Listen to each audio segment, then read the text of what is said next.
All right, the never-ending video series. I'm back with video number 4. So I was talking about my coach that I met and being held accountable and seeing the results with someone else. That is truly priceless, because in moments that I wanted to give up, I would go and I would see my coach and I would talk to her, and just having that support and then seeing where I had started and how far I had come, and just hearing it from somebody who does it all the time that my results were good, was so inspiring, and it really helped keep me motivated, having someone there to give me that information, because I wasn't really seeing anything, especially around my menstrual cycle. Like, I don't know what goes on in my head. I get a little crazy or something, and I just swear I look like a beach whale or something. I guess that's normal for women though. Hormones play tricks on your brain. So I started training for the competition, and I work really hard now. I do weights 4 or 5 days a week when I was doing it, but then I also had cardio, and even on my rest days, they were active rest days, so really there's no days off. And eating is a job in itself, between shopping, food prep, and then meal timing. So it is a lot of work. It's definitely like a second job when you're training for a competition. I actually had an injury in the middle of it. I got tendonitis in my ankle, and oddly enough, it was on my rest week. So the week that I was taking off from weightlifting is actually when I hurt myself doing some yoga. So just be careful when you're stretching. Make sure you don't overstretch things.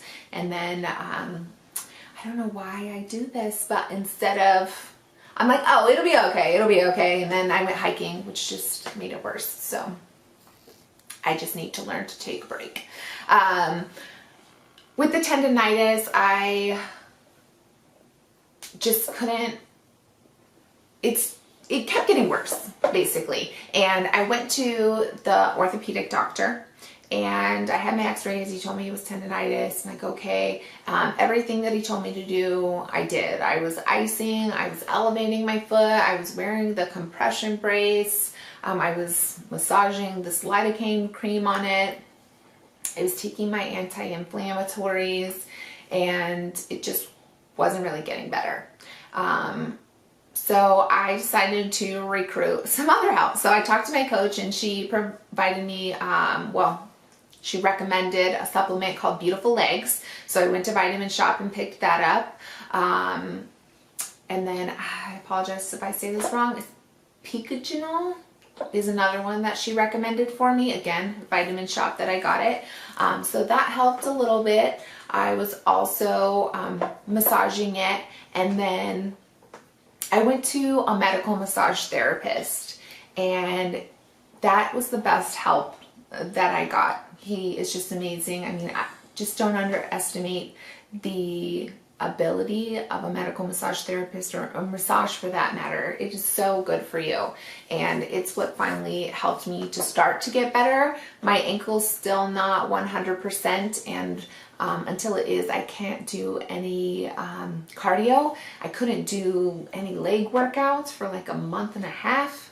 So that was a big bummer. So naturally, it put my training on hold, and I wasn't able to compete in May like I wanted to, but that's okay. I think that everything happens for a reason. Initially, I was very depressed about it though.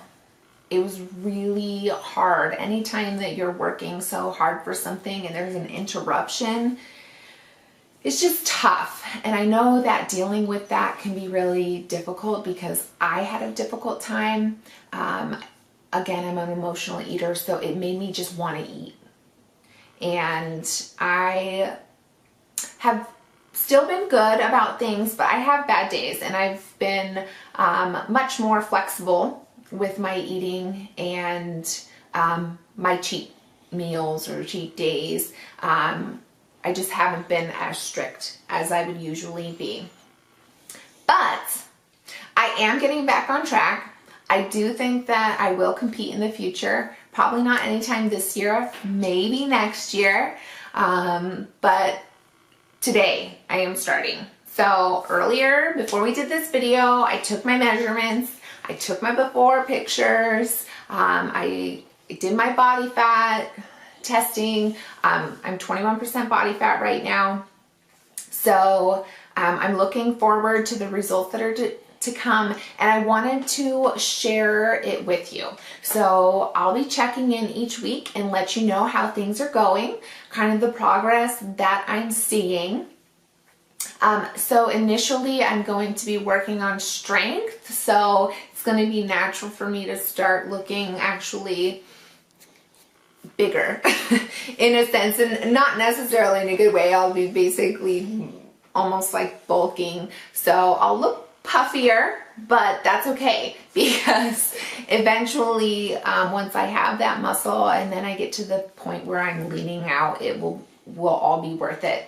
But right now, definitely going to work on that strength and getting my muscles going. Now I do have some restrictions just because I'm still having the issue with my ankle, but that's also just a message that just because you have something doesn't mean you have to quit working out altogether.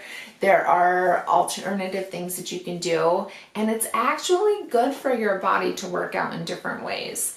So I also wanted to stress the importance of stretching and foam rolling, because your body needs those things, and you should always be doing a good warm-up, but don't push your muscles past a point of comfort. You have to know your boundaries. You have to know your body when you're working out.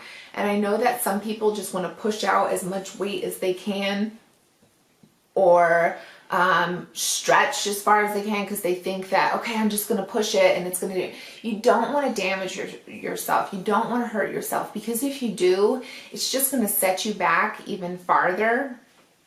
So please be careful with what you're doing.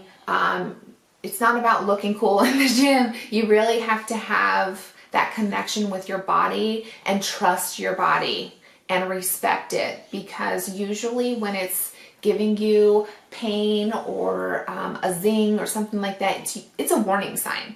So please be in tune with your body when you're working out. Make sure that you're warming up your muscles and that you're stretching afterwards. It's really for the best. I mean, this is the only body we got, so take care of it. And remember to love yourself, because your mental state through the whole process is really important.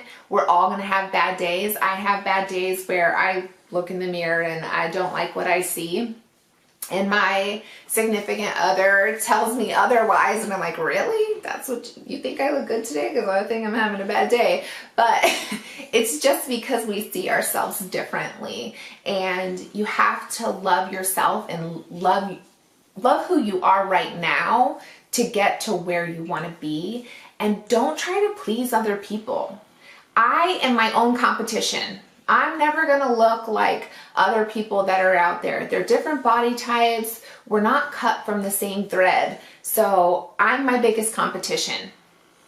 And sometimes I forget that, and I always need to remind myself.